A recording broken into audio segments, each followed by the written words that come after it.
नमः सिद्धेभ्यः। ॐ नमः सिद्धेभ्यः। ॐ नमः सिद्धेभ्यः। अरहमित्यक्षरं ब्रह्म वाचकं परमेष्ठिनः सिद्धचक्रस्य सद्बीजं सर्वतः प्रणमाम्यहम्। देवादिदेव आदिम तीर्थंकर श्री ऋषभनाथ भगवान की, वर्तमान शासन नायक श्री वर्धमान महावीर भगवान की, परम पूज्य आचार्य गुरुवर श्री विद्यासागर जी महाराज की, और हम योग प्रणेता परम पूज्य मुनिवर श्री प्रणम्य सागर जी महाराज की, मुनि संघ की। नीति वाक्यामृत आचार्य सोमदेव सूरी द्वारा विरचित एक नैतिक, सामाजिक और राजनीतिक मूल्यों का आकलन करने वाला ग्रंथ है। इसमें कई चैप्टर हैं जिन्हें समुद्देश्य के नाम से कहा गया है। पिछले चर्चा परिचर्चा में हमने धर्म समुद्देश्य को ही पढ़ा है। अभी उसके कुछ और सूत्र शेष हैं, उन्हीं को आगे बढ़ाते हुए सूत्र नंबर 47 यहाँ से पढ़ते हैं। स खलु सुधीर यो मूत्र सुखाविरोधेन सुखमनुभवति। आचार्य कहते हैं, बुद्धिमान मनुष्य का कर्तव्य क्या होना चाहिए। धर्म पुरुषार्थ करते हुए बुद्धिमान मनुष्य को सुख को भी अनुभव में लाना चाहिए, और वही निश्चय से बुद्धिमान कहलाता है जो अमूत्र अर्थात परलोक में प्राप्त होने वाले सुख का विरोध न करते हुए सुख का अनुभव करे। यानी इस लोक में जो सुख भोगा जाए, उस सुख के माध्यम से हमें परलोक में मिलने वाले सुख का विनाश ना हो जाए। दो तरह के सुख हैं, इस लोक का भी सुख है और परलोक का भी सुख है। जब परलोक के सुख की बात करते हैं तो कई लोगों को उस पर विश्वास नहीं होता है, लेकिन जन्म मरण पर विश्वास तो बना रहता है। यूं कह सकते हैं कि वह इस लोक संबंधी कुछ ऐसे सुख हैं जो हमें अत्यधिक पाप का बंद कराने वाले हैं। उन सुखों के कारण से हम परलोक संबंधी सुखों का विघात कर लेते हैं। अगर हम इस लोक में सुख को प्राप्त करना चाहते हैं तो वो सुख तो हमें प्राप्त हो रहे हैं, हो जाएंगे। वो हमारे पूर्व जन्म के धर्म के फल से प्राप्त हमें सुख होते हैं, लेकिन आगे चल करके हमारा फिर से और भी जन्म होगा, हमारी आत्मा वही रहेगी और हम किसी ना किसी पर्याय में फिर से जन्म लिए होंगे। वहां हमें दुख ना भोगना पड़े, इसकी भी तैयारी बुद्धिमान पुरुष इसी जन्म में रखता है। क्योंकि भारतीय संस्कृति में एक चार्वाक दर्शन को छोड़कर के बाकी सभी दर्शन आस्तिक दर्शन हैं। चार्वाक एक नास्तिक दर्शन है, और उस चार्वाक दर्शन में ही यह कहा जाता है कि बस खाओ पियो मौज करो। किसने देखा कहां आत्मा कहां परलोक। ये दर्शन चार्वाक दर्शन, जिसे कौल मत भी कहा जाता है। और इस तरह से इनका एक सूक्ति वाक्य है, यावत् जीवम सुखी जीवेत, ऋणम कृत्वा घृतम पिबेत, भस्मी भूतस्य देहस्य पुनरागमनम कुत। कहते हैं जब तक जीवन है सुख से जियो, ऋण भी लेना पड़े तो कोई बात नहीं, घी पियो मस्त रहो। भस्मी भूतस्य देहस्य, देह को तो भस्म हो जाना है, उसके बाद में क्या मिलना है, कहां पुनरागमन होता है, कहां परलोक होता है। इस पर उनका कोई विश्वास नहीं होता है, इसलिए भारतीय दर्शनों में इसे नास्तिक दर्शन कहा गया है। आप समझे कि इस तरह की नास्तिकता यदि अंदर है तो फिर आप कुछ भी करो, कुछ भी भोगो, कोई आपको रोकने वाला नहीं है। लेकिन अगर आप आस्तिक दर्शन पर विश्वास रखते हैं और आपको ये विश्वास होता हो कि हमारा भी पिछले जन्मों से अनेक जन्म मरण होता आया है और आगे भी होता रहेगा, हमारी आत्मा इस जन्म में अर्जित किए हुए कर्मों का फल ही अगले जन्म में भोगता है, तो हमें इस जन्म में अच्छे कर्म ही करना चाहिए। अन्यथा नास्तिक बन जाने से आपको कोई भी तरह का विश्वास नहीं होगा और किसी भी तरह की ना तो जीव सिद्धि हो सकती है, आत्मा की सिद्धि हो सकती है, और ना ही कोई धर्म अनुष्ठानों का करने का कोई प्रयोजन सिद्ध हो सकता है। धर्म अनुष्ठान किस लिए किए जाते हैं? आदमी सत कार्यों को क्यों करता है, सतपथ पर क्यों चलता है? अगर उसे इसका फल जन्म जन्मांतरों तक न मिले तो वह सत्कार्य भला क्यों करेगा? आत्मा अविनश्वर है, ये सभी आस्तिक दर्शनों ने माना है, और आत्मा के ही इस संस्कारों से, कर्म के संयोगों से यह आत्मा जन्म जन्मांतरों को प्राप्त होता है। इसलिए इस लोक के भी सुख को ध्यान में रखना और परलोक का भी सुख ध्यान में रखना। बुद्धिमान मनुष्य के लिए यहां कहा जा रहा है सुख को भोगें, लेकिन इतना ना भोगें, ऐसा ना भोगें, इस अन्याय के साथ ना भोगें कि परलोक में सुख ही ना मिले और इस लोक के सुख में ही आप सारा जीवन चुका लें, सारा पुण्य पाप में बदल लें। यह यहां पर चेतावनी दी जा रही है। सुधी वह कहलाता है जिसकी बुद्धि संभली हुई हो और वह परलोक के सुख का विनाश न कर पाए, इस तरह से यहां सुख को भोगे। इस तरह से सुख भोगने के लिए यहां पर प्रेरणा दी जा रही है। सुख भोगने की मनाही नहीं है। अब परलोक का विनाश करके सुख कैसे भोगा जाता है? तो वह पाप के माध्यम से होता है। आप कहोगे शराब पीने में मजा आता है, आता होगा, जिन्होंने पी होगी वो जानते होंगे। हो सकता है सुख मिलता हो, लेकिन उस सुख के कारण से आपके लिए परलोक में अत्यंत दुख मिलेगा। ये अगर आपको विश्वास नहीं होगा तो आपके लिए इस जन्म में प्राप्त हुए सुखों का उपभोग तो हो जाएगा, लेकिन अगले जन्मों में आपकी बहुत दुर्गति हो जाएगी। आत्मा जब नरकों में गिर पड़ता है, पशु आदि पर्यायों में उसका जन्म हो जाता है, तो आप देख सकते हैं कि कितने कष्टों से उसका वह जीवन दुखमय बीतता है और हर क्षण वहां दुख होता है। इसलिए यहां नीतिकार कहते हैं समाज के हर व्यक्ति को यह समझना है, बुद्धिमत्ता इसी में है, सुख भोगो। आपको पीने का सुख चाहिए तो शराब मत पियो, अच्छी चीजें पियो, जिससे इस जन्म में भी तुम्हें सुख मिले और अगले जन्म में भी तुम्हारे सुख का विघात ना हो। ठंडाई पियो, लस्सी पियो, कोल्ड ड्रिंक्स ना पियो, लेकिन कोल्ड ही अगर तुम्हें ड्रिंक पीना है तो उसमें कुछ भी बर्फ आदि डाल के भी P low, juice P low तो चलेगा, लेकिन ऐसी गंदी चीजें ना पियो जिससे आदमी की बुद्धि भ्रष्ट हो जाए, नशे में वह बिल्कुल इतना चूर हो जाए कि उसे अपनी माँ अपनी बहन भी समझ में ना आए। इस तरह की अज्ञानता से जो पाप अर्जित किए जाते हैं वो परलोक के सुख का विरोध करके वह इस जन्म का सुख भोगने वाले सुख कहे जाते हैं।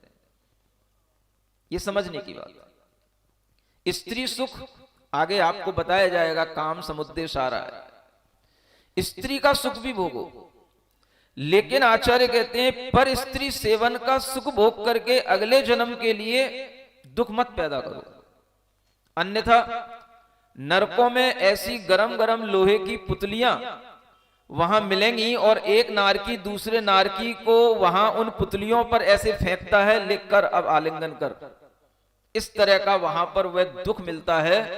पशु पर्याय में भी ऐसे जीव दुख को प्राप्त करते हैं और इसी कारण से वह इस जन्म के कुछ सुखों को भोगने के लिए पर जन्म को जब नहीं देख पाते हैं तो उन्हें नास्तिक कहा जाता है, बुद्धिमान नहीं कहते हैं, उन्हें मूर्ख कहा जाता है। इसलिए यहां कहा जा रहा है बुद्धिमान व्यक्ति कभी भी अन्याय से प्राप्त होने वाले तात्कालिक सुखों को प्राप्त करते हुए उनके कारण से अपने परलोक के सुख का विघात न कर ले, ये चेतावनी यहां दी जा रही है। मद्यपान, परस्त्री सेवन, ये इस तरह के कार्य हैं जिनके माध्यम से इस जीव को परलोक में अत्यंत दुखों की प्राप्ति होती है। यह भाव अगर समाज में एक चेतना का विषय बन जाए, तो जैसे आप अभी सुन रहे थे कि चेतना कई तरह से जागृत करनी पड़ती है, आज समाज में इस भाव के लिए भी चेतना जागृत करने की बहुत बड़ी आवश्यकता है। आप ये ना समझें कि ये सब काम कोई गैर लोग करते हैं, यहां बैठे हुए लोग नहीं करते हैं, ये ना समझें। सब कुछ सब जगह पर होता है और इस तरह के कार्य अच्छे पढ़े लिखे लोगों के माध्यम से भी होते हैं, जैन समाज में भी हो रहे हैं, और अनेक तरह की परेशानियां समाज में, घरों में, परिवारों में देखने को मिलती हैं। इस तरह की चर्चाएं अक्सर हमें हर शहर में, हर गांव में सुनने को मिलती हैं। आदमी के नैतिक चरित्र अच्छे नहीं मिलते तो अनेक लोग उनके ऊपर आपत्तियां उठाते हैं, लेकिन सामने कुछ कह नहीं पाते हैं। कारण कोई किसी का बुरा बनना नहीं चाहता, लेकिन हर व्यक्ति के अंदर ये चेतना आनी चाहिए। हर व्यक्ति को अपने किए जाने वाले पाप से संभलना चाहिए और उसे एक प्रायश्चित के भाव से उस पाप का त्याग करना चाहिए कि हम थोड़े से सुखों के लिए अपने आगामी जीवन को नष्ट न करें और आगामी समय में आने वाली हमारी जो पर्याय है वह भी सुखी रहे। हम इस जन्म में इस तरह से सुख का उपभोग करें। आचार्यों ने सुख के अनुभव के लिए मना नहीं किया है, लेकिन जो सुख हमारा लिए अगले जन्म में हमें पशु बना दे, पक्षी बना दे, ऐसे सुख के लिए मना किया है। आप देखते हो कबूतर, कबूतरी, सूकर, सूकरी, और क्या बोलूं, देखते हो ना आप सब, ये सब भी इसी सुख के पीछे रहते हैं। पूरा जीवन इनका इसी सुख में गुजरता है। इसलिए जो इस जन्म में अत्यंत कामासक्ति के साथ में अपना जीवन बिताते हैं, अगली पर्यायों में वो इसी तरह के जीव बनते हैं जो इनके लिए और कुछ काम नहीं रहता है, बस यही काम रहता है। ये ध्यान हर पढ़े लिखे व्यक्ति को होना चाहिए। इसी का नाम बुद्धिमत्ता है। हम आजकल की स्कूली शिक्षाओं में ये बुद्धि नहीं दे पा रहे हैं और सब बुद्धि दे रहे हैं। अगर स्कूली शिक्षाओं में ये बुद्धि मिलने लगे तो बच्चे बड़े होकर के कभी भी धर्म भ्रष्ट ना हो, न्याय भ्रष्ट ना हो, नैतिक आचरण के साथ में समाज में जब रहेंगे, चलेंगे, तो किसी भी प्रकार के उनके लिए इस जन्म में भी कलह नहीं मिलेंगे और अगले जन्म में भी उन्हें दुखों की प्राप्ति नहीं होगी। ये हमें बुद्धि हर एक व्यक्ति को, बच्चे को, बड़े को देना चाहिए। इसी से सामाजिक चेतना आएगी और इसी से नैतिक व्यक्तित्व का निर्माण होगा। ये बहुत बड़ी चीज है आज के समय पर। शराब पीना और इस तरह के परस्त्री सेवन, ये भी एक व्यसन है। वैश्यागमन, ये भी व्यसन है। जिनके कोई अता पता नहीं होते हैं, ऐसी बाजारू स्त्रियों के साथ भी अनेक लोगों के सुख भोगने के कार्य रहते हैं। उनको यहां पर कहा जा रहा है वो अपना परलोक न बिगाड़ें, सुख का अनुभव करते हुए अपनी स्त्री में संतुष्ट रहें, अपने परिवार को ध्यान में रखते हुए अपने जीवन को अच्छा बनाएं। ये यहां पर कहा जा रहा है बुद्धिमान मनुष्यों का यह कर्तव्य है, ये नीति है। और इस तरह की नीति बताते हुए आगे कहते हैं अन्याय से अगर हमें सुख का लेश भी प्राप्त हो जाता है तो आगे हमें हानि ही होती है। इदम इह परम आश्चर्यम यद अन्याय सुख लवादिहा मूत्र च नवधिर दुखानुबंध। आचार्य कहते हैं यह परम आश्चर्य की बात है कि इस लोक में थोड़े से अन्याय जनित सुख को प्राप्त करके परलोक में अनवधिर, अनवधि माने बहुत काल तक, बहुत काल तक, बहुत दीर्घ समय तक उसे दुखों का अनुबंध मिलता है, माने दुख भोगने पड़ते हैं। क्योंकि आप जानते हो नरकों में कम से कम भी उम्र 10,000 वर्ष की होती है। ये ध्यान रखना, कितनी? कम से कम। और ये कम से कम कभी कभी बहुत कम लोगों को मिलती है, ज्यादा वाली ज्यादा मिलती है। अधिक उम्र जो है असंख्यात वर्ष की होती है, 1 सागर 2 सागर 3 सागर से 33 सागर तक की होती है। असंख्यात वर्षों तक दुख को भोगना, पशु पक्षियों की पर्याय में एक बार अगर आत्मा चला जाता है तो वहां पर उसे संभलने का मौका नहीं मिलता, तो वह उन पशु पक्षियों की पर्यायों में ही निरंतर उसी में जन्म ले ले करके अपना जीवन गुजार करके पाप को बढ़ाते बढ़ाते बढ़ाते बढ़ाते एक इंद्रिय निगोद पर्याय तक भी चला जाता है। जिन एक इंद्रियों को आप जीव तक नहीं देख पाते कि ये जीव हैं, उन एक इंद्रिय पर्यायों में वह आत्मा चला जाता है। ऐसा घोर अंधकार है दुनिया के अंदर। थोड़ा सा ये आंखें मिली, कान मिले, मन मिला मनुष्य के लिए, तो वह तात्कालिक इंद्रिय सुखों की प्राप्ति के लिए इतने दुख का अपने अंदर बंध न कर ले कि लंबे समय तक उसे दुख प्राप्त हो और वह इस दुख को नहीं देख पा रहा है। ये बड़े आश्चर्य की बात है। ये आचार्य बड़ा विस्मय कर रहे हैं कि इसके सामने अनंत भविष्य अंधकारमय वो नहीं दिख रहा है, लेकिन थोड़ा सा इसे सुख दिखाई दे रहा है और उस सुख के लिए यह सब तरह के पाप करने को तैयार हो जाता है। आजकल के बच्चों की यही कहानी है। किसने देखा बाद का सुख? जो कुछ मिला है सब सुख भोगने के लिए ही मिला है, जिंदगी मिली है एंजॉय करने के लिए मिली। एंजॉय करो, एंटरटेनमेंट। कैसे एंजॉय करो? जैसे हो सके वैसे करो, जैसे सब कर रहे हैं वैसे करो। ये आज के बच्चे सीख रहे हैं स्कूली शिक्षा से। उस एजुकेशन के माध्यम से व्यक्तियों के अंदर इस तरह के चरित्रों की गिरावट हो रही है कि उन्हें कोई व्यसन नहीं लगता, कोई पाप नहीं लगता। क्या फर्क पड़ता है? आप लोग भी चाय पीते हैं, हम लोग सिगरेट पी लेते हैं, क्या फर्क पड़ता है? आप लोग चाय पीते हैं, हम थोड़ी सी और ड्रिंक कर लेते हैं, क्या फर्क पड़ता है?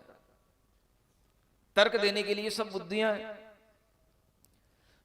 हर चीज यहां पर खाने पीने के लिए बनी है, छोड़ने के लिए बनी है क्या?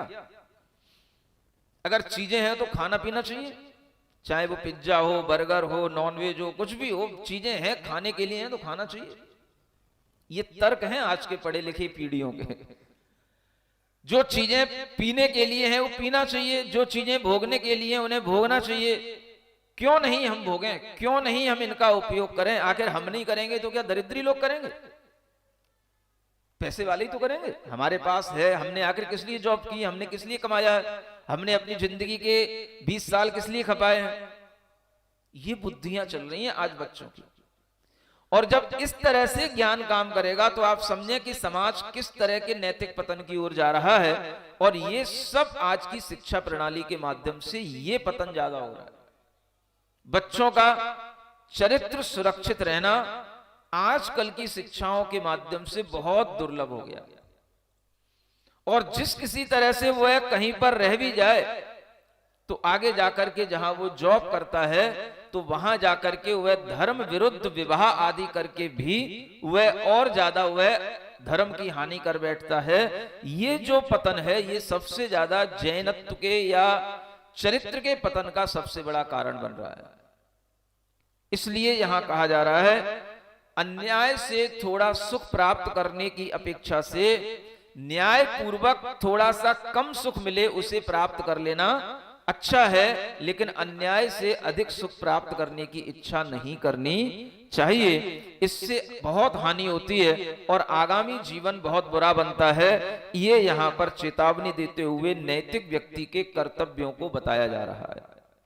आगे कहते हैं सुख दुखादि प्राणी नाम मुत्कर्षा अपकर्षौ धर्मा धर्मयोर लिंगम।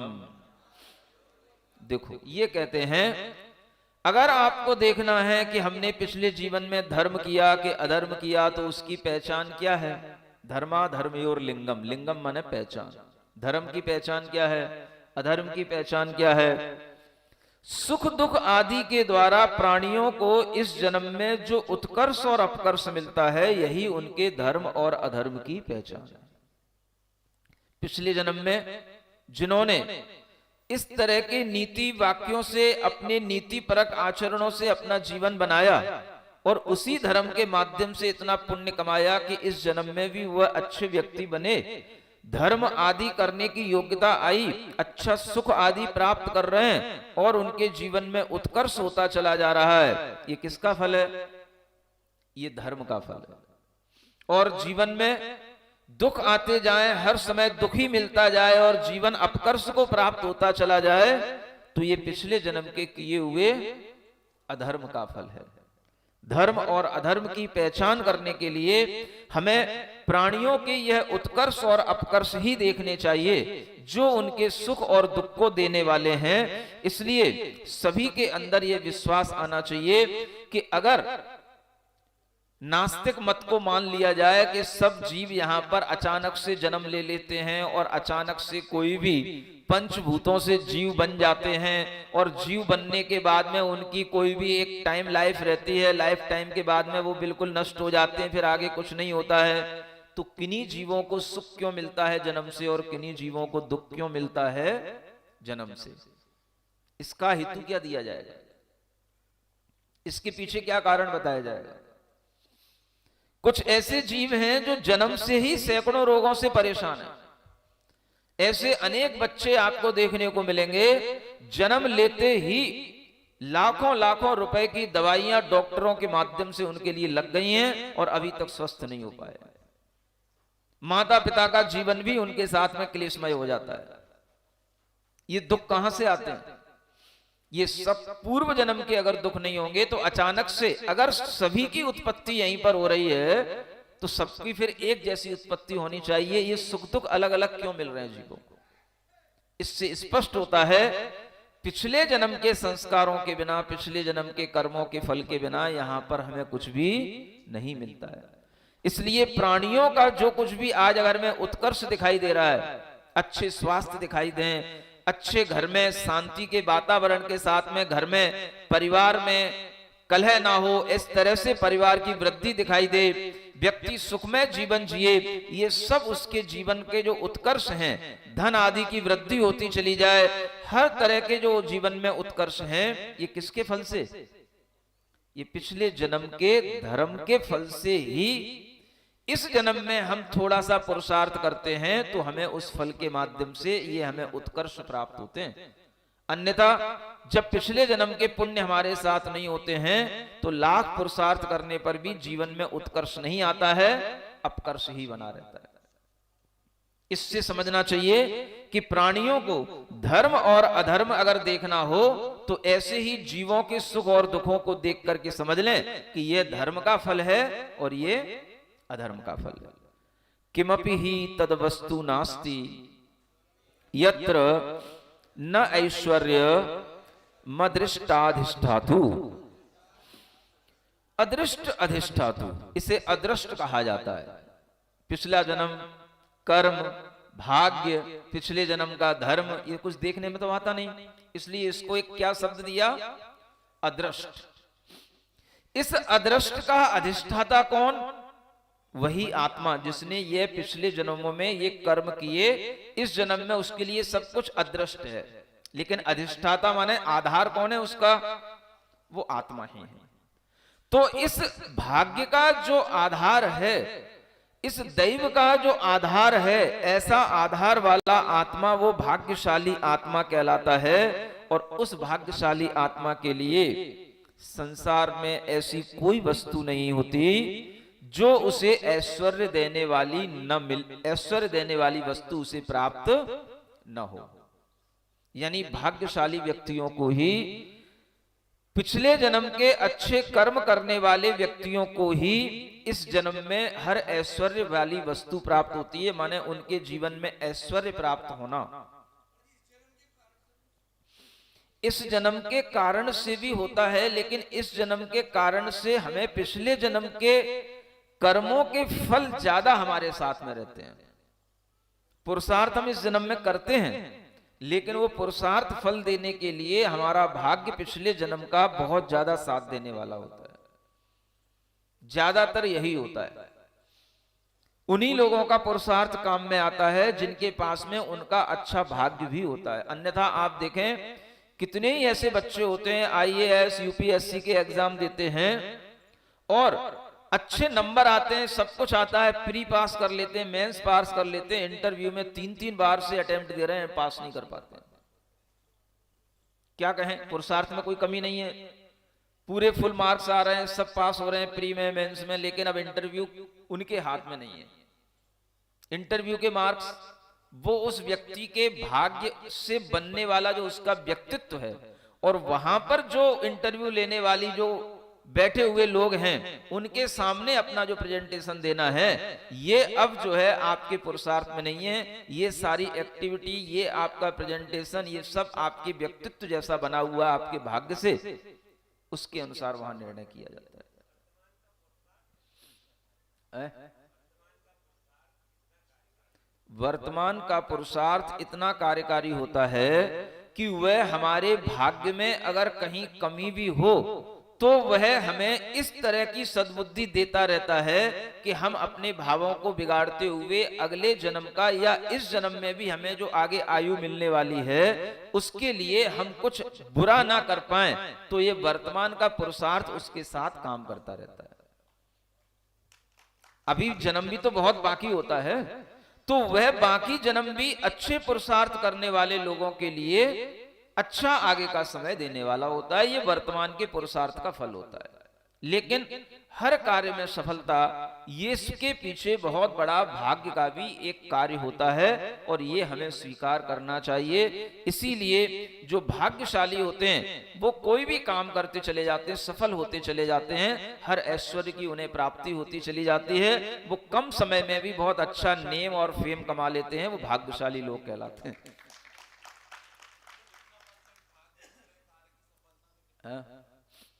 कितना परसेंट भाग्य को दें और कितना परसेंट पुरुषार्थ को दें, अगर हम ये देखें तो आप देखोगे, आप खुद महसूस कर सकते हो, जो बच्चे अच्छे पुरुषार्थ के साथ में अच्छा काम करते हुए आगे बढ़ रहे हैं, उनके आसपास इस तरीके की जो चीजें मिलती चली जा रही हैं वो सब उनके भाग्य से मिलती जाती हैं, अनुकूलताएं बनती जाती हैं।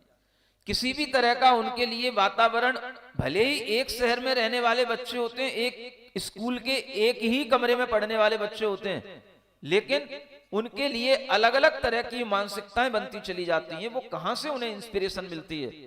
तो वो इंस्पिरेशन जो मिलती है वह उनको अपने अच्छे अर्जित कर्मों के कारण से मिलती है, जो वो अलग अपनी लाइन चूज कर लेते हैं। इसलिए 90% हमारा पूर्व जन्म का भाग्य काम करता है और 10% हमारा पुरुषार्थ काम करता है, जो हमें सही दिशा में उस भाग्य को ले जाने के लिए प्रेरित करता है। इसीलिए तो वो पुरुषार्थ हमारा भाग्य बन जाता है।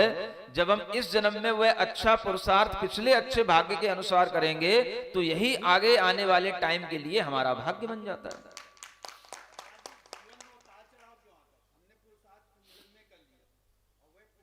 उतार चढ़ाव जीवन में इसलिए आता है क्योंकि कर्म के फल भी पूर्व जन्म के बंधे हुए एक जैसे नहीं होते हैं।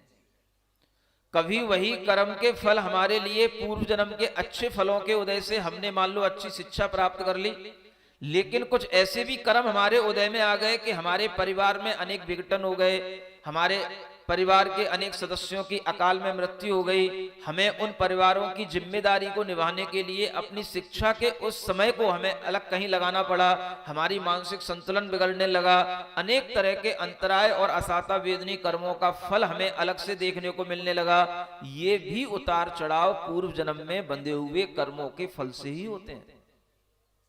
इसलिए सावधानी से इस जन्म का पुरुषार्थ करते हुए अपनी बुद्धि को वर्तमान में अच्छा बनाए रखने का पुरुषार्थ करना, ये सबसे बड़ा पुरुषार्थ है, क्योंकि इसी के माध्यम से आप अपने आगे आने वाले भविष्य को अच्छा बना पाएंगे। हाँ, वही भाग्य बन जाएगा। पिछला कर्म का फल अगर आपको गलत भी मिलने वाला होगा, लेकिन इस जन्म के पुरुषार्थ में आप अगर अड़िग हैं तो वह फल आपको देकर के चला जाएगा, लेकिन वह आपके भविष्य को नहीं बिगाड़ेगा। ये आपका पुरुषार्थ है। तो इसलिए पुरुषार्थ हमारा काम करता है। कभी कभी ऐसे कर्म होते हैं जो हमारे सारे पुरुषार्थ को बिल्कुल नस्त नाबूद कर देते हैं, ऐसे भी कर्म होते हैं। महर्षि इसमें एक क्वेश्चन बनता है कि हमारा पुरुषार्थ तो सही दिशा में है, बट लेकिन यदि हमारा भाग्य उतना फेवर नहीं कर रहा है तो उस दिशा में हमें क्या करना चाहिए फिर? भाग्य फेवर नहीं कर रहा है तो हमें उस भाग्य का निर्माण करने के लिए भी धैर्य पूर्वक अपनी आस्था अपने परमात्मा के प्रति, इष्ट के प्रति बनाए रख करके धैर्य पूर्वक हमें आगे बढ़ना चाहिए, ताकि हम उन पुराने कर्मों के फल को जीत सकें और उनसे सामना कर सकें। ये वर्तमान का हमारे अंदर का धैर्य के साथ में भाग्य को बढ़ाने का पुरुषार्थ होता है, भगवान की भक्ति।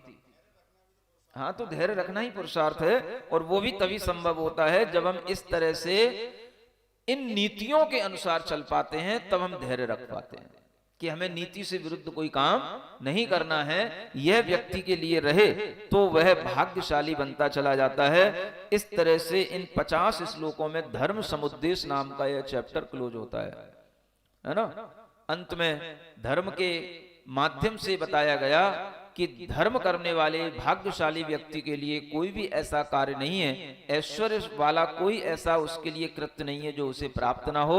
वह ऐश्वर्यशाली होता है, भाग्यवान होता है, आज्ञा देने वाला होता है, और इस तरह के ऐश्वर्यों की प्राप्ति उसे अपने भाग्य से हुआ करती है ना। ये धर्म समुद्देश्य पूर्ण होता है। आगे बढ़ते हैं अर्थ समुद्देश्य की ओर।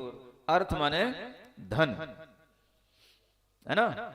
अब धन की भी बात की जाती है, धन के बिना तो कोई काम होता ही नहीं है। तो देखते हैं धन की भी क्या गति है, क्या परिभाषा है, धन के भी क्या फल हैं। धर्म की चर्चा के बाद में अब धन की चर्चा पर आते हैं।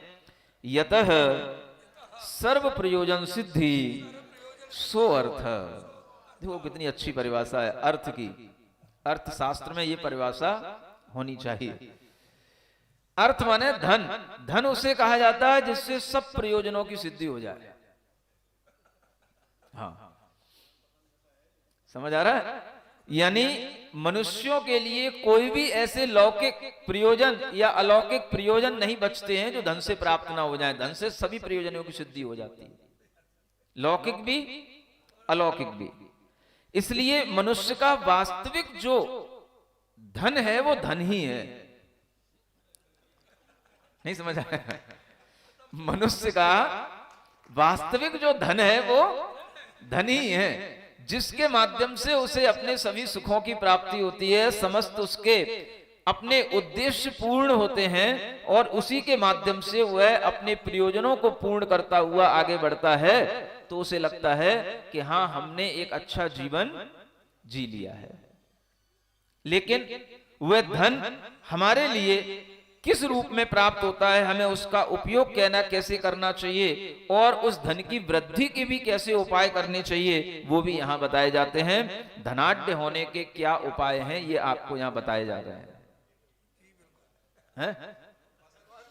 हाँ, कैसे आप एक रिच मैन बन सकते हैं, कैसे आपका भी नाम जो है अरबपतियों की श्रेणी में आ सकता है। सो अर्थस्य भाजनम यो अर्थानुबंधेन अर्थमनुभवति। वह अर्थ का भाजन माने पात्र बनता है, माने धन उसके पास में टिकता है। धन का पात्र वह बनता है जो अर्थ के अनुबंध से अर्थ का अनुभव करता है, यानी धन के अनुबंध से धन का अनुभव करता है। ये अर्थानुबंध क्या है, उसके लिए आगे यहां एक सूत्र बताया जा रहा है। अर्थानुबंध के माध्यम से धन का अनुभव कैसे किया जाता है।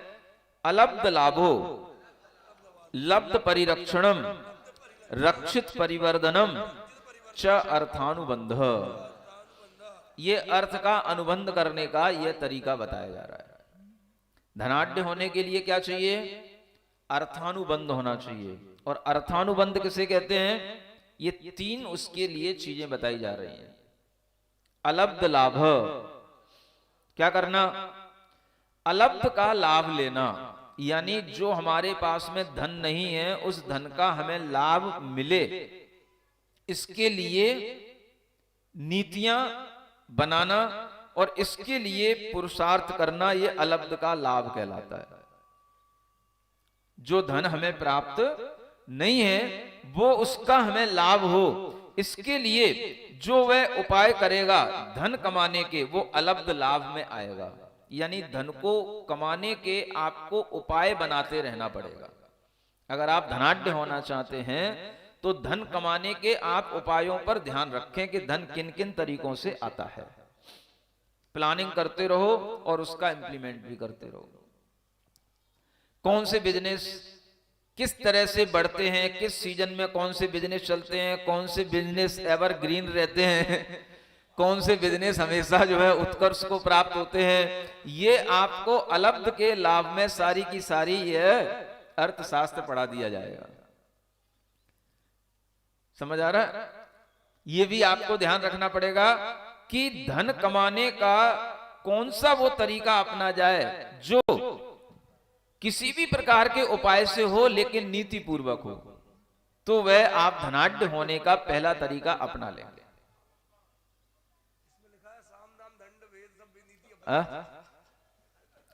साम दाम दंड भेद सब नीतियों से भी धन अर्जित किया जाता है। यह धन अर्जन करने का तरीका राजाओं के लिए बताया गया है। समझ आ रहा है? किसके लिए? ग्रंथ तो सबके लिए होते हैं ना। तो राजाओं के लिए धन अर्जित करने के लिए, पड़ोसी देशों का, पड़ोसी राज्यों का धन प्राप्त करने के लिए वे सब नीतियां अपनाते हैं। साम से भी, दाम से भी, दंड से भी, और भी अनेक प्रकार के भेद आदि, माने फूट डालो नीति करो, ये जो है भेद में आता है। फूट डालो राज्य करो। समझ आ रहा है? ये सब नीतियां हैं और इन नीतियों के माध्यम से भी राजा लोग, बड़े बड़े लोग जो है इन नीतियों के माध्यम से भी धन प्राप्त करते हैं। तो ये भी धनाढ्य होने का एक तरीका है, उपाय है। जो किस तरीके से कितना बड़ा आदमी है, वह किस तरीके से धनाढ्य बन रहा है, उसके लिए सब इसी सूत्र के अंतर्गत आ जाता है। तो पहला तो हुआ अलब्ध का लाभ लेना। किसी भी तरह से जो आपके पास में धन आदि नहीं है उसका लाभ आपको मिले, इस तरह के उपाय आपको सोचना, ये कर लेना। दूसरा, लब्ध परिरक्षणम, जो प्राप्त हो गया है धन, उसकी रक्षा करना। क्या सुना? जो धन प्राप्त हो जाए उसकी रक्षा करना है, बहुत बड़ी चीज है।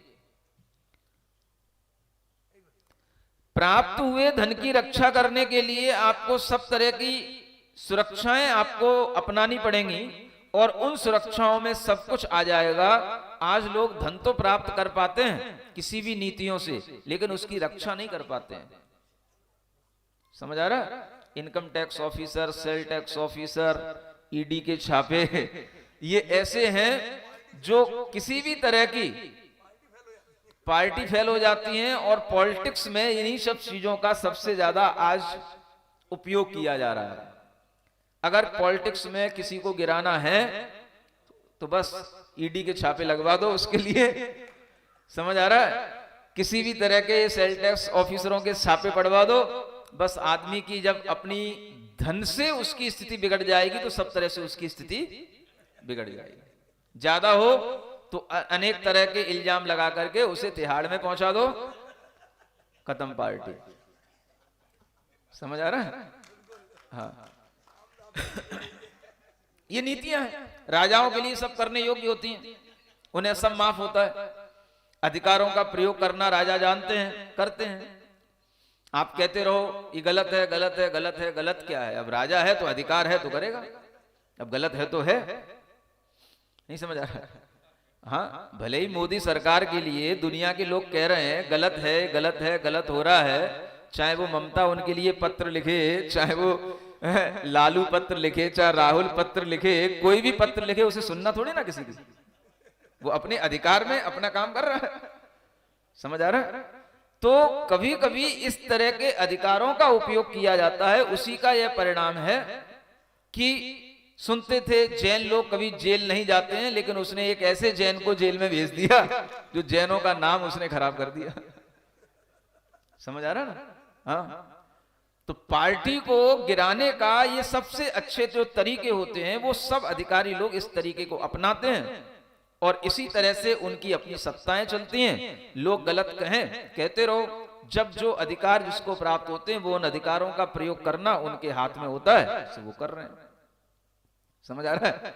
ये सब नीतियां साम दाम दंड भेद के अंतर्गत आती हैं। दंड देने का अधिकार अधिकारियों को, राजाओं को होता है। दूसरों के धन को हड़पने का अधिकार उनको होता है। पड़ोसी राजाओं को वो जिस तरह से भी जीत पाए जीत लेंगे, उनके कोष का खजाना उनका बन जाएगा। ये राजाओं के लिए सब नीतियां अपना करके उन्हें अलब्ध का लाभ करने का भाव रहता है। आप लोग अपने ढंग से सोचो, नहीं समझे? उतना ही सोचना। क्या समझ में आ रहा है? ये भी ध्यान रखना कि चौबेजी बनने चलो तो दुबेजी बन के मत आ जाना। समझ आ रहा है? काम वही करो जो हमारे लिए भविष्य में भी जीवन की सुरक्षा दे पाए और जो हमने प्राप्त किया है उसका परिरक्षण भी हम कर पाए। आजकल अगर आप हजारों करोड़ कमाते हैं तो सैकड़ों करोड़ आपको जीएसटी और टैक्सों में देने भी पड़ते हैं। अगर वो रक्षण नहीं करोगे तो भी आपके लिए छापे पड़ेंगे, तो भी आपके लिए नुकसान हो जाएगा। इसलिए लब्ध का परिरक्षण करना एक बहुत बड़ी जिम्मेदारी होती है। कितनी ऐसी प्रॉपर्टी देखी जाती है जैन लोगों की, कितने ही गांवों में, कितने ही शहरों में अनाप शनाप प्रॉपर्टी, 400-400 एकड़ की जमीनें पड़ी हैं, 200-200 एकड़ के प्लॉट पड़े हैं, जमीनें पड़ी हैं, लेकिन उनकी रक्षा करने के लिए कोई लोग नहीं है। ऐसे ऐसे लोग देखे हमने जिन्हें अपनी प्रॉपर्टियां गिनने का भी टाइम नहीं है कि कितनी प्रॉपर्टियां पड़ी हैं। इतने बड़े बड़े लोग हैं आज भी दुनिया के अंदर। जैन लोगों की बात बता रहा हूं तुमको, समझ आ रहा है? हाँ, आज भी ऐसी 400-400 करोड़ की प्रॉपर्टियों के मालिक बैठे हैं, लेकिन उनके घर में उनका एक भी ऐसा सदस्य नहीं है जो उस प्रॉपर्टी पे कब्जा कर पाए और दूसरे लोग कब्जा कर करके खा रहे हैं। ये बहुत बड़ी चीज है। लब्ध का परिरक्षण करना ये नहीं हो पाता है। पुराने लोग, इतने बड़े बड़े लोग हुआ करते थे, जैनों की प्रॉपर्टियां यहीं आसपास देख लो आप, एमपी के अंदर। समझ आ रहा है? अभी मैं कौन से गांव से होके आया, नहीं, कछार गांव के बाद वो एक गांव पड़ा था ना, मझौली नहीं, एक बीच में और गांव पड़ा था जहां एक छोटा सा मंदिर था। हाँ, क्या बोली? फलमानी। समझ आ रहा है? वहां आज भी जो है 400-500 एकड़ की जमीन एक जैन श्रेष्ठी की है जो जबलपुर में रहते हैं। हाँ, वो जो भी वो उनका कुल है, डोडिया वगैरह। समझ आ रहा है ना? हाँ, तो मतलब ऐसे आज भी लोग हैं। अब उन लोगों के नाम नहीं बता रहा मैं कि जिन लोगों के लिए ऐसी 400 करोड़ों की जमीनें पड़ी हैं लेकिन उनके कोई योग्य पुत्र नहीं है जो उस पर कब्जा कर पाए। मैं उन लोगों के नाम नहीं बोलना चाह रहा। समझ आ रहा है? लेकिन ये सब चीजें क्यों हैं बताया जाता है, इसी से समझ में आता है, पता पड़ता है कि पहले के लोग कितने भाग्यवान, कितने ऐश्वर्यवान होते थे, कितने पुण्यवान होते थे। गांव के गांव उनके अंडर में रहा करते थे।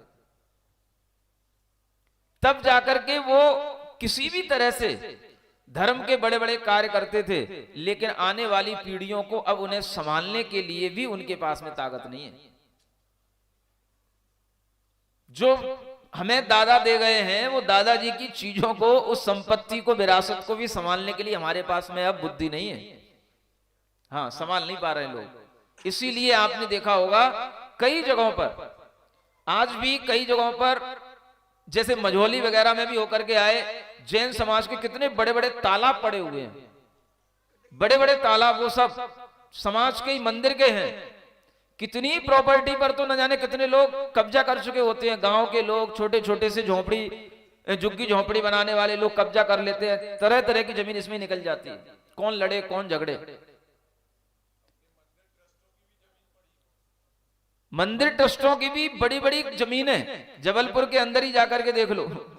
एक से एक बढ़िया चौराहे पर करोड़ों की जमीनें ऐसी छोटे छोटे से दामों में, बस छोटे छोटे से किराए में निकल रही हैं, उनको कोई संभालने वाला नहीं है, और दूसरे लोग भी उस पर अपना अधिकार जमा लेते हैं। तो ये चीजें बता रही हैं कि हमारी पुरखों की जो एक स्थिति थी, हमारी जो पीढ़ियों में पहले हमारे जो दादाओं की जो स्थितियां थी समाज में, कितनी समृद्ध थी, कितनी दृढ़ थी। और आज हमारी बौद्धिक स्थिति इतनी बच गई है, इतनी बन गई है कि हम अपने बच्चों के लिए उन चीजों में नहीं लगा पा रहे हैं कि हम अपनी विरासत को संभाल पाएं। छोटी छोटी नौकरियों के चक्कर में, बस वह 10 लाख का पैकेज, 25 लाख का पैकेज के चक्कर में जिंदगी उनकी उस तरफ लगा देते हैं। बेंगलोर और पुणे में पड़े रहते हैं, उन्हें मतलब नहीं है यहाँ कितनी प्रॉपर्टी का क्या बिगड़ रहा है, उन्हें मतलब ही नहीं है, बस वो उतने में ही खुश हैं जितना उन्होंने कमा लिया। तो वो यही पलायन कहलाता है।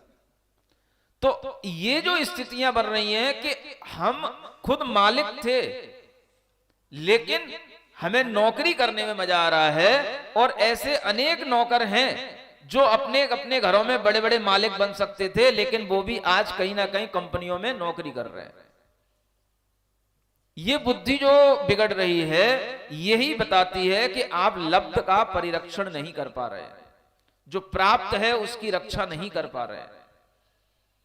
जैन समाज के पास में कितनी बड़ी बड़ी प्रॉपर्टियां हैं, आज उनकी रक्षा का भी उपाय ढंग से, जो सरकारी तरीका होता है उस तरीके के अनुसार कई ट्रस्टी आज भी जो है मतलब साफ सुथरा ट्रस्ट का निर्माण करना, साफ सुथरे तरीके से जो है उस मंदिर को चलाने का और उस प्रॉपर्टी को रक्षण करने का भाव आज भी लोगों में नहीं है।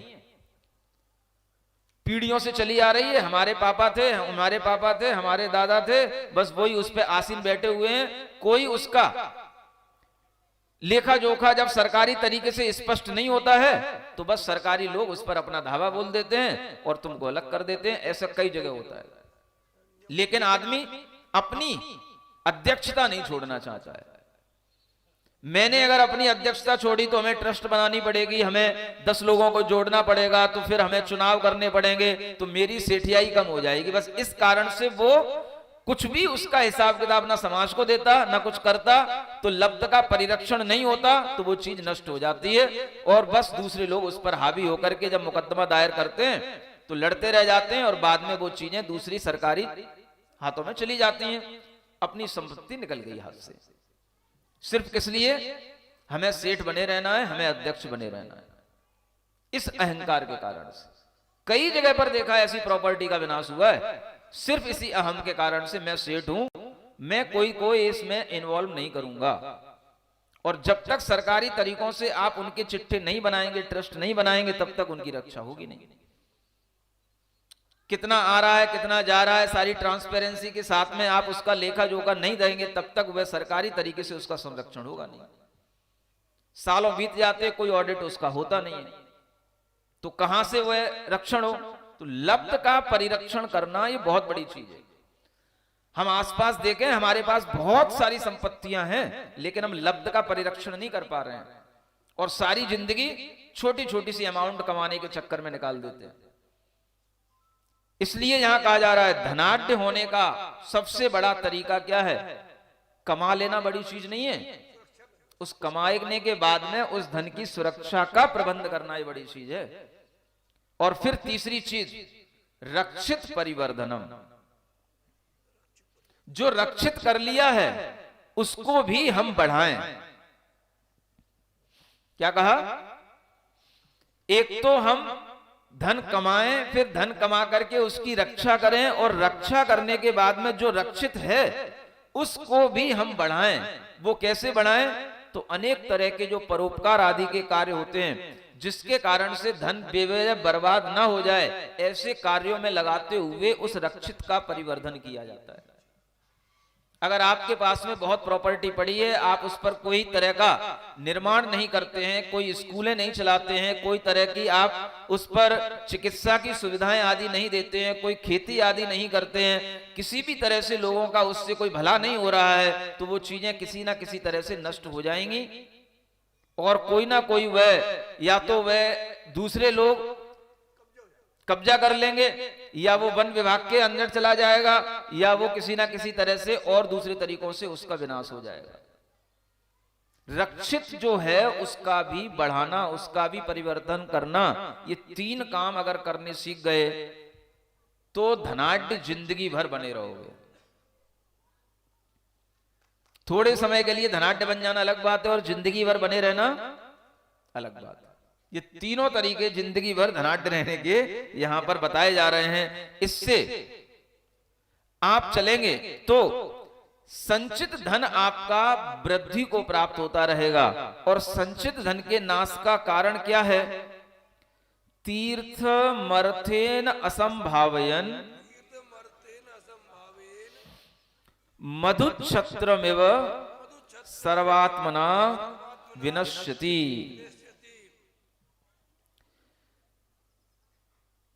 तीर्थम अर्थेन असंभावयन, तीर्थ कहा जाता है कुछ चीजों को। आगे बता रहे हैं तीर्थ क्या होते हैं। यहां पर तीर्थ शब्द का मतलब केवल तीर्थ क्षेत्र नहीं है, तीर्थ का मतलब और भी चीजें हैं।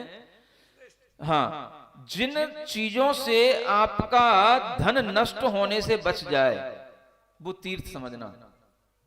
वो कारण आपको आगे बताए जाएंगे। तो उन जो लोभी लोग होते हैं वो उन तीर्थों का उपयोग नहीं करते हैं, या उन तीर्थों में धन का उपयोग नहीं करते हैं। तो धन का अगर हम इन्वेस्टमेंट तीर्थ में नहीं करेंगे, तीर्थ का मतलब आगे बताने वाले, तीर्थ एक पात्र का नाम दिया जा रहा है।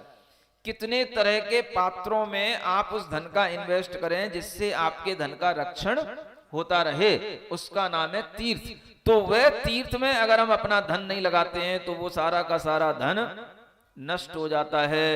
मधु छत्रम एव, जैसे मधुमक्खियां बहुत मेहनत करके चूस चूस करके तरह तरह के फूलों के परागों को इकट्ठा करके क्या बनाती हैं? छत्ता बनाती हैं। हाँ, शहद इकट्ठा करके मधुओं का वह छत्ता बन जाता है, और वह छत्ता बना करके बस उसमें बैठी रहती हैं। कोई दूसरा ना ले जाए, कोई दूसरा ना खा ले, कोई दूसरा ना उसमें से चूस ले। समझ आ रहा है? तो अब खुद कितना खाओगी?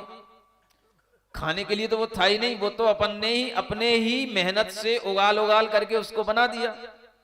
अब वो भी इतना है अपनी मेहनत का निकला हुआ कि वो भी बहुत मीठा है। अब दूसरे लोग आए तो कोई भौरा उसके ऊपर उड़ करके आ जाए तो उसे बैठने ना दें, किसी दूसरे और भी जीव को जो है उसका उपयोग करने ना दें। तो फिर क्या होता है? एक शिकारी आता है, एक भील आता है, और वो सारा का सारा छत्ता नष्ट कर देता है और सारा शहद अपने लिए ले जाता है, और उनका भी घर बेघर हो जाता है। ईडी को छापो पड़ेगा। ये हो रहा है, इकट्ठा किया बहुत सारा, पता ही नहीं पड़ा। कितने ही जैन लोग, अरे ईडी के छापे तो बड़े बड़े जगह पड़ते हैं, सामान्य छापे तो अभी जबलपुर में भी पड़े थे अभी पिछले 6 महीनों मैंने सुने हैं। हाँ, जीएसटी वगैरह के छापे तो बड़े बड़े जैनों के यहाँ भी पड़ते रहते हैं। तो ये जो छापे बताते हैं, आपने उस धन का कोई उपयोग नहीं किया। करोड़ों करोड़ों की प्रॉपर्टियों के साथ और टर्नओवर के साथ आज अनेक जैन जी रहे हैं, लेकिन आज तक कोई भी जैन के अंदर इतनी बुद्धि नहीं आ रही है कि हम एक यूनिवर्सिटी खड़ी कर दें जो 100 करोड़ में एक यूनिवर्सिटी खड़ी हो सकती है, और हजारों करोड़ों के टर्नओवर चल रहे हैं। अगर हम धन की उपयोगिता अपने ही क्षेत्र में इस रूप में करें तो दुनिया के अंदर आज भी जैन लोग 2, 4, 10 यूनिवर्सिटी खड़ा करके जैन जगत के अंदर शिक्षा का इतना बड़ा नाम रोशन कर सकते हैं, जिसके माध्यम से दूसरे लोग भी हमेशा जैनत्व को देखें कि हाँ भाई, जैनत्व का इतिहास बहुत ठोस इतिहास है और इसको हम गिरा नहीं सकते हैं। ये काम हो सकता है यूनिवर्सिटियों के तहत, और ये कोई बड़ी चीज नहीं होती है, क्योंकि जो यूनिवर्सिटी बन जाती है फिर एक बार बनने के बाद में फिर उसी से आपकी आमदनी होती रहती है और वो चलता रहता है। बस एक बार आपको उसमें लगाना पड़ता है। इस तरह की बुद्धियां अगर चलें तो आज भी लोग बहुत कुछ धर्म की प्रभावना कर सकते हैं, धर्म को स्थायित्व दे सकते हैं, धर्म की रक्षा कर सकते हैं, लेकिन नहीं कर पाते हैं। 100 करोड़ मंदिर तो बन रहे हैं 100 करोड़ के, लेकिन 100 करोड़ की कहीं यूनिवर्सिटी बनाने वाला भाव किसी भी व्यक्ति के अंदर नहीं आ रहा है, उसके अंदर यह ज्ञान नहीं आ रहा है कि हम इस प्रॉपर्टी के माध्यम से, इस धन के माध्यम से हम इसका ऐसा उपयोग करें जो सदियों तक जैनत्व की अमर गाथा को गाता रहे कि हाँ भाई ये उस सेठ ने ये जैन की यूनिवर्सिटी बनाई थी, आज भी यहां पर जैनत्व की शिक्षा भी मिल रही है और तमाम जगह के लोग आकर के यहां सब तरह की शिक्षा को ले रहे हैं, पढ़ रहे हैं। इस तरह की यूनिवर्सिटियों से जो नाम होता है वो नाम आपके केवल फैक्ट्रियों से, मिलों से नहीं होता है। ये धर्म को रक्षा करने के तरीके हैं और ये कोई बड़ी चीजें नहीं है। चंदा चिट्ठा करने की जरूरत नहीं है। चंदा चिट्ठा करने से कभी यूनिवर्सिटियां नहीं चलती हैं। मैं आपको एक बात और बता दे रहा हूं, यूनिवर्सिटियां व्यक्ति, एक परिवार, एक घर का लोग, एक व्यक्ति चला सकता है, जिसके पास में अच्छी हिम्मत हो, ताकत हो, अपना सारा पैसा ये भी एक व्यापार की तरह उसमें लगा दे कि यही मेरा व्यापार है, मैं अपने जीवन में अपने बच्चों को भी इसी में लगाऊंगा और मैं भी यही करूंगा, तो ये कार्य हो सकता है। समाज के चंदे चिट्ठों से काम नहीं होते, क्योंकि वो सब हर साल उन्हें चुनाव होने 3 साल बाद, हर साल नई नई कमेटियां, हर साल नए नए अध्यक्ष, पूर्व अध्यक्ष नए अध्यक्ष के लिए दुश्मन सा दिखता है, वो उसकी टांगे खींचता है, वो उसकी कमियां दिखाता है। ये समस्याएं इसके कारण से कभी नहीं आगे बढ़ सकती हैं, ये कभी ये सब चीजें नहीं चल सकती। इसलिए हम कभी नहीं चाहते कि चंदा चिट्ठों से काम हो।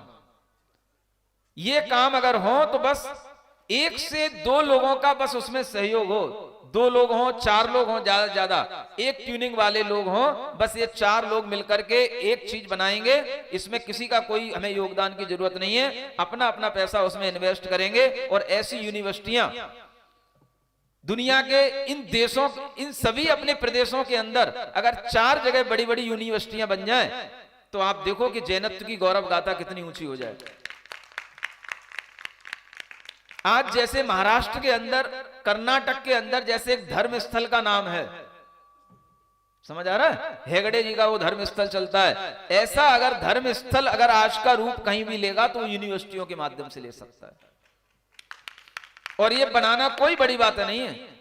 समाज में ऐसे 20 लोग हैं जो हजारों करोड़ों के टर्नओवर के साथ में सैकड़ों करोड़ किसी ना किसी कार्य में इस तरह से उन्हें लगाना पड़ता है, क्योंकि वो उनके नियमों के अंतर्गत आता, सरकारी नियमों के अंतर्गत।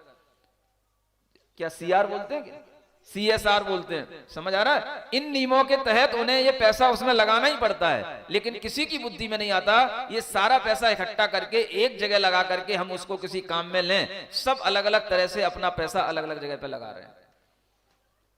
ये विचार, ये ज्ञान आज के धनपतियों को आ जाए तो ये नीति वाक्य अमृत पढ़ाना सफल हो जाए, नहीं तो ये सब मधु के छत्ते की तरह ये सब छापे पड़ते जाएंगे, शिकारी आते जाएंगे और ये सब मधु छत्तों को गिरा करके आदमी खुद तो जेल में चला जाता है, अब काय का सुख भोगेगा।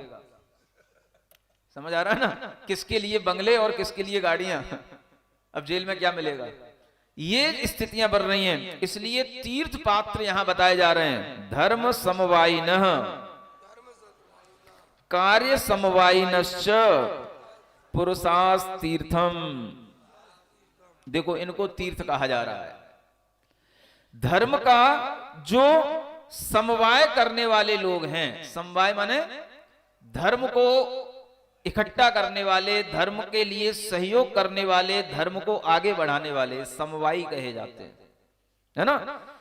ऐसे जो लोग हैं और कार्य को आगे बढ़ाने वाले ऐसे जो लोग हैं जो व्यवहारिकता को जानते हैं, जैसे आज की भाषा में कहा जाए मैनेजमेंट करना जानते हैं, जो हर तरीके से मैनेजमेंट किसी भी संस्था का कर सकते हैं, ऐसे लेवल के जो लोग हैं इनके लिए यहां पर, इन पुरुषों को यहां पर तीर्थ कहा जा रहा है।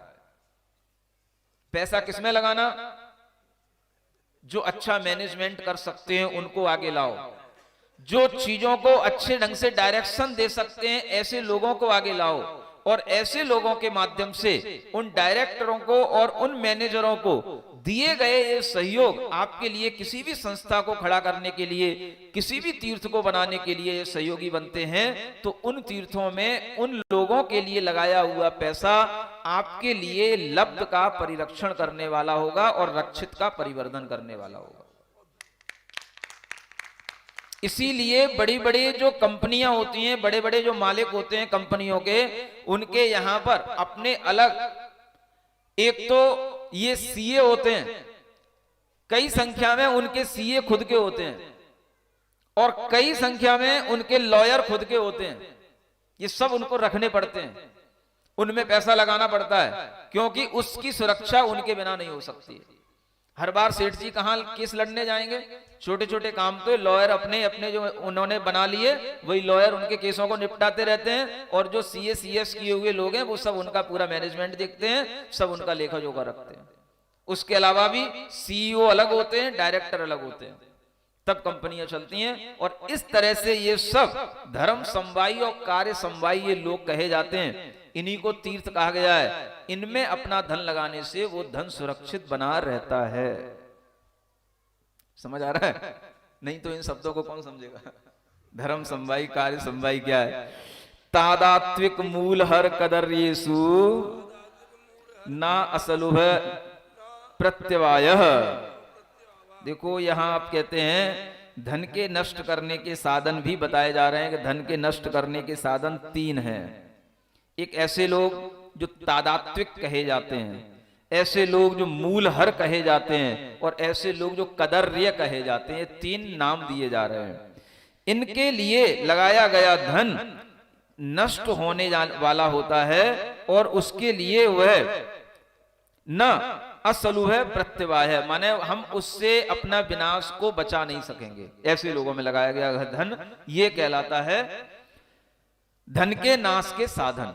माने एक तो धन की रक्षा के साधन बता दिए, तीर्थों में लगाना, तीर्थ पात्र में लगाना, और अगर आपने ये धन को नष्ट करना है तो ऐसे 3 लोगों के बारे में जानना। वो तीनों की परिभाषा आगे के 3 सूत्रों में आ रही है। यह किमपि असंचित्योत्पन्नमर्थम व्ययति स तादात्विकः।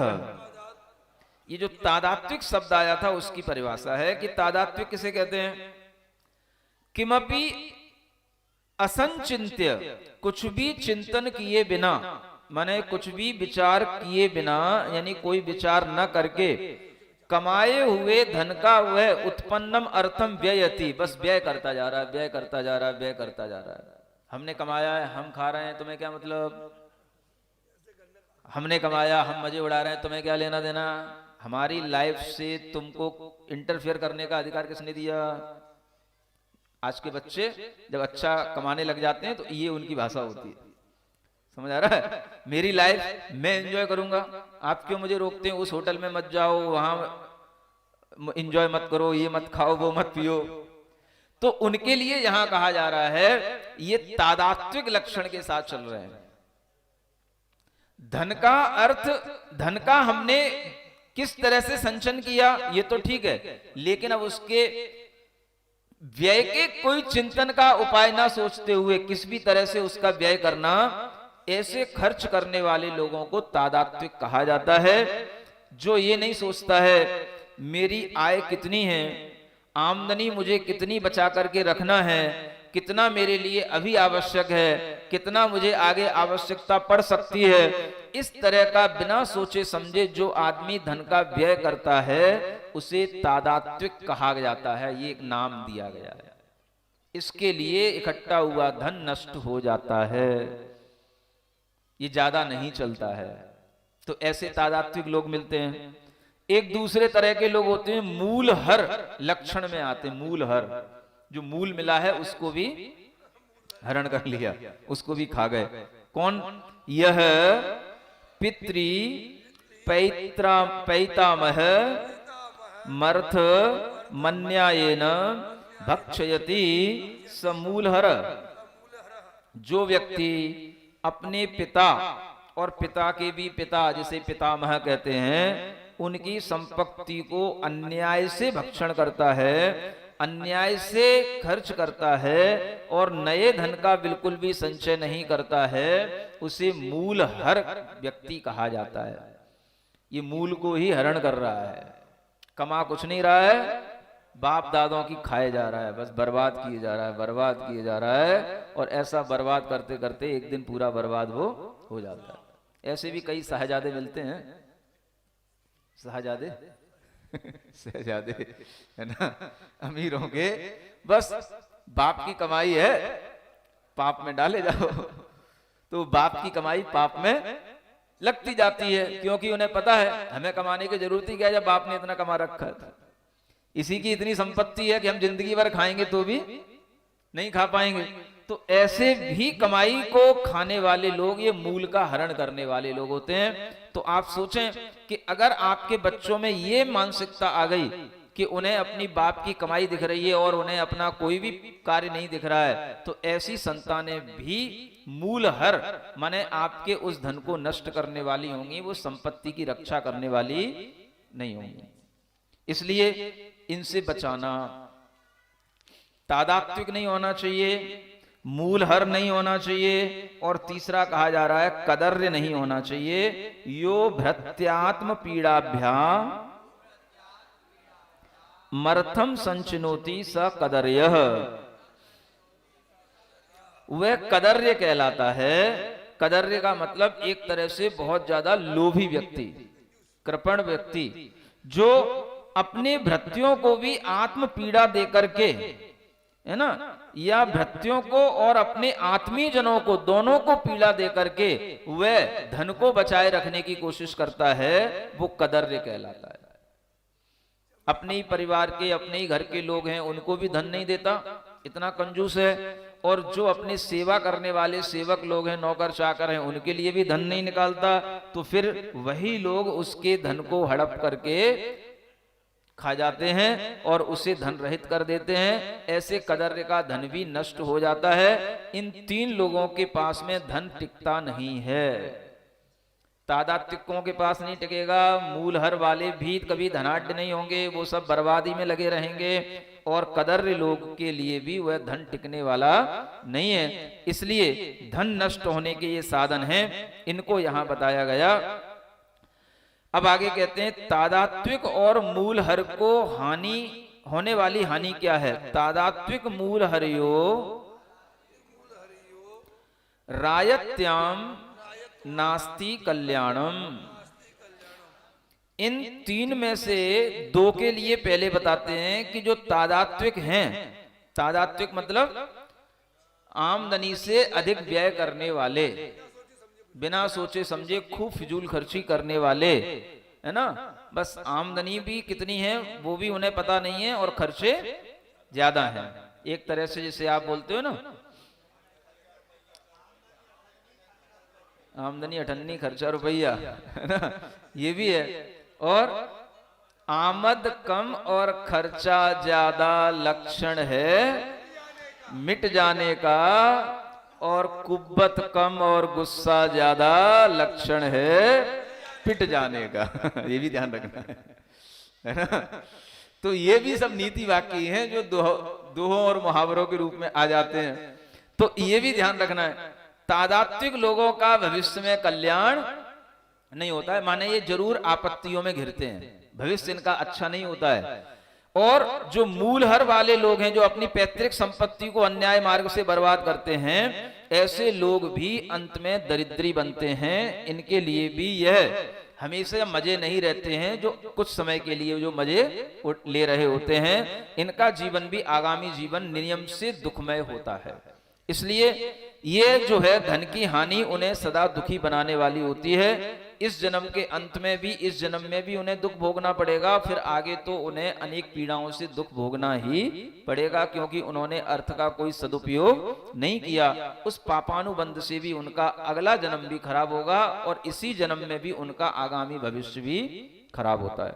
ये दो लोगों की बात हुई। और लोभी लोगों के साथ क्या होता है, कदर्यस्य अर्थ संग्रहो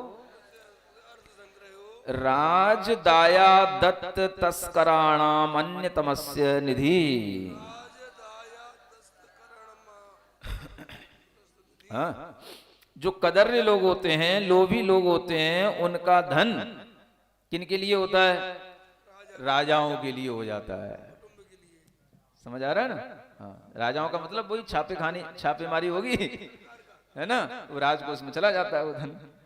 तो ऐसे लोगों का धन जो बचा बचा करके रखते हैं और किसी भी तरह से कोई भी उपयोग सामाजिक कार्यों में नहीं करते हैं, तो वह राजाओं के पास चला जाता है वो धन, या फिर दायादों के पास चला जाता है। दायाद, दामाद तो नहीं लगा?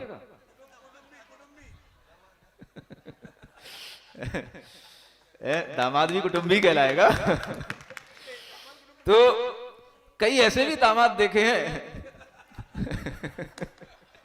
कहते हैं मेरी ससुराल में मेरा जो क्या कहलाएगा उनका ससुर, है ना, बहुत धनाढ्य है और खूब उसकी प्रॉपर्टी है और उसके कोई बेटे नहीं है, 2-3 बेटियां थी, तो उन्हीं बेटियों के जो वो दामाद बन गया, तो अब धन तो उसी का होना है लेकिन देता कुछ नहीं है।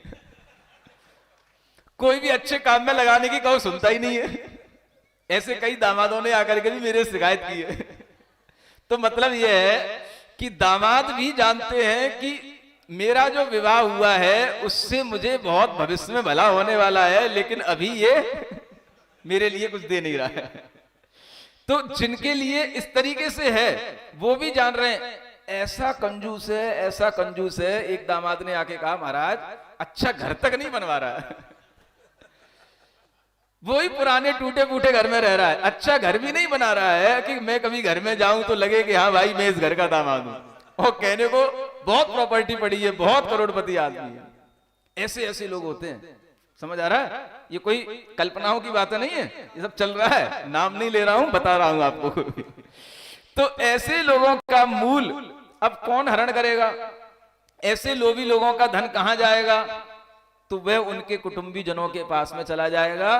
खुद अच्छा घर नहीं बना पा रहे, अच्छा पहन नहीं पा रहे, अच्छे आभूषण नहीं खरीद पा रहे, अच्छे अपने लिए उपयोग नहीं कर पा रहे, और पता नहीं कौन सी लोभ की संग्रह प्रवृत्तियों में बीमार पड़ते जा रहे हैं, सड़ते जा रहे हैं। ये स्थितियां बनती जाती हैं और खूब पैसा है।